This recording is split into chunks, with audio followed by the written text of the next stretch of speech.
మనకి అడ్మిషన్కి eligibility criteria ఏంటి అంటే the candidate should have to pass intermediate 10+2 అంటాం కదా, 10+2 అయితే చదవాల్సిన అవసరం ఉంటుంది. లేదు అంటే ఈక్వాలెంట్ ఎగ్జామినేషన్ అయితే పాస్ అవ్వాలి. సబ్జెక్ట్స్ ఏముండాలంటే ఫిజిక్స్, కెమిస్ట్రీ, బయాలజీ, లేదు అంటే బయోటెక్నాలజీ అండ్ ఇంగ్లీష్ సబ్జెక్ట్స్లో అయితే ఈక్వాలెంట్ ఎగ్జామినేషన్ అనేది పాస్ అవ్వాలి. ఓసీ విద్యార్థులు అయితే కనుక 50% కంటే తక్కువ రాకూడదు. బీసీ, ఎస్సీ, ఎస్టీ విద్యార్థులు అయితే కనుక 40% మార్క్స్ కంటే తక్కువ రాకుండా అయితే వాళ్ళు మార్క్స్ అనేది సెక్యూర్ చేయాలి.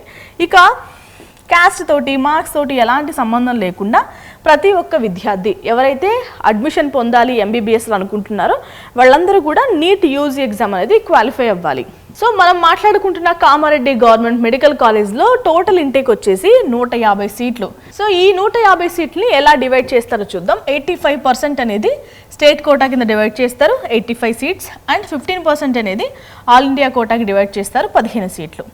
ఈ 85 సీట్లు వచ్చేసి మనకి Kaloji Narayana Rao university of health sciences, so ఈ అండర్లో అయితే కౌన్సిలింగ్ జరుగుతుంది. ఇక ఈ 15 సీట్లకు వచ్చేసి ఏఐక్యూ కోటా అంటాం కదా, ఎంసీసీ వాళ్ళు కండక్ట్ చేస్తారు కౌన్సిలింగ్. సో ఎంసీసీ కౌన్సిలింగ్ ద్వారా ఈ 15 సీట్లు అనేవి ఫిల్ చేస్తారు. మీ అందరికీ తెలుసు ఎంబీబీఎస్ కోర్స్ అనేది 5.5 సంవత్సరాల కోర్సు. ఇందులో మనం 4.5 సంవత్సరాల కోర్సు చదువుతాం, ఇక 1 సంవత్సరం ఇంటర్న్షిప్ చేస్తాం. ఇక్కడ వరకు క్లియర్ కదా?